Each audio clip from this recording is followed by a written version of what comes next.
इस वक्त हम पुलिस हेडक्वार्टर में मौजूद हैं। आप मेरे पीछे देख सकते हैं, दरअसल यही नीरज भवानिया है। दिल्ली पुलिस की स्पेशल सेल ने इसको गिरफ्तार किया है। 40 से ज्यादा मामलों में इसकी इन्वॉल्वमेंट थी।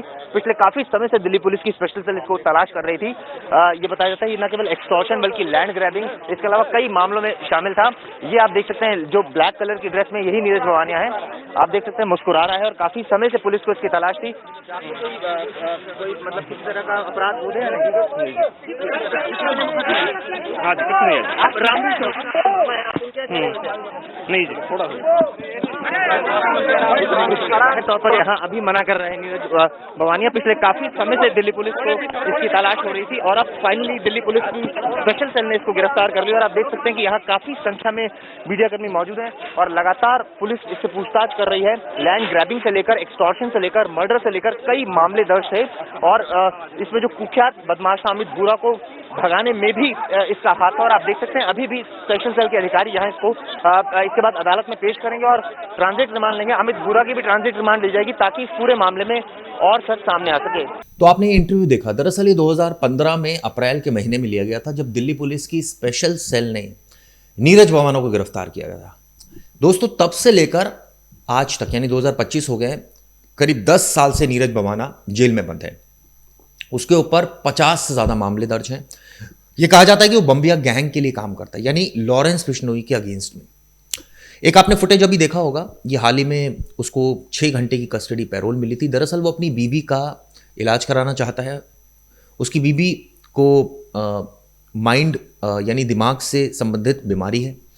इसको लेकर जो है उसने कोर्ट से दरख्वास्त की थी। 6 हफ्ते के लिए अंतरिम जमानत मांगी थी, लेकिन कोर्ट ने 6 घंटे के लिए उसको जमानत दी, कस्टडी पैरोल जिसको कहा जाता है, और वो भी 1 जुलाई को। इसके बाद 10 जुलाई को उसने फिर याचिका दाखिल की, जिसको अदालत ने स्वीकार कर लिया और 3 दिन की कस्टडी पैरोल दिया। लेकिन अभी तक जेल प्रशासन की तरफ से उसको रिलीज नहीं किया गया। दरअसल कोर्ट का यह कहना था कि वो जब भी रिलीज होगा 3 दिन तब से उसके काउंट होंगे।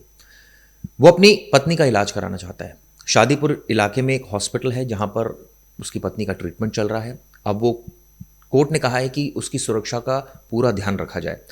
जब उसको अस्पताल में ले जाया जाएगा तब भी ऐसा ना हो कि मरीजों को दिक्कत हो, किसी और हॉस्पिटल स्टाफ को दिक्कत हो, इसका भी ध्यान रखा जाए। लेकिन काफ़ी दिनों के बाद एक फुटेज सामने, ये जो फुटेज आप देख रहे हैं, दरअसल इसमें आप देखिए किस तरह से हेयर स्टाइल है उसका, लंगड़ा कर चल रहा है, मुस्कुराते हुए चल रहा है नीरज भवानिया। और आपको बता दूं, दिल्ली में भवाना गांव है जहां इसका असली नाम तो नीरज सहरावत है, और लेकिन ये अपना गैंग चलाता है। न सिर्फ तिहाड़ जेल के अंदर से गैंग चलाता है, बल्कि ये भी आरोप है कि इसके 100 से ज़्यादा गुर्गे हैं। यानी जब एनआईए ने चार्जशीट दाखिल की थी तो नीरज भवानिया का भी नाम उसमें शामिल किया था और ये कहा था कि ये भी एक अपना सिंडिकेट चलाता है। आप सोचिए, तब से जेल में बंद है। लॉरेंस की अगर बात करूं तो वो भी कई सालों से जेल में बंद है। अब नीरज भवानिया का भी जिक्र सामने आ गया है। ऐसे में अब 3 दिन की जो उसको कस्टडी पैरोल मिली है वो कब बाहर आता है ये देखने वाली बात होगी। तिहाड़ जेल के अधीक्षक को ये निर्देश दिया गया है कि रूट पर भी सिक्योरिटी रहेगी, जिस अस्पताल में रहेगा वहाँ भी सिक्योरिटी रहेगी, लेकिन किसी को परेशानी ना हो इस बात का ध्यान रखा जाएगा। वो इलाज करा सकता है। उसका ये कहना था नीरज भवानिया का कि उसकी पत्नी का इलाज उसको कराना बेहद ज़रूरी है, उसके लिए खर्चा भी काफ़ी आ रहा है, लेकिन इसीलिए 6 हफ्ते की उसने अंतरिम जमानत मांगी थी, जिसे अदालत ने नहीं माना। उन्होंने कहा कि 3 दिन काफ़ी है।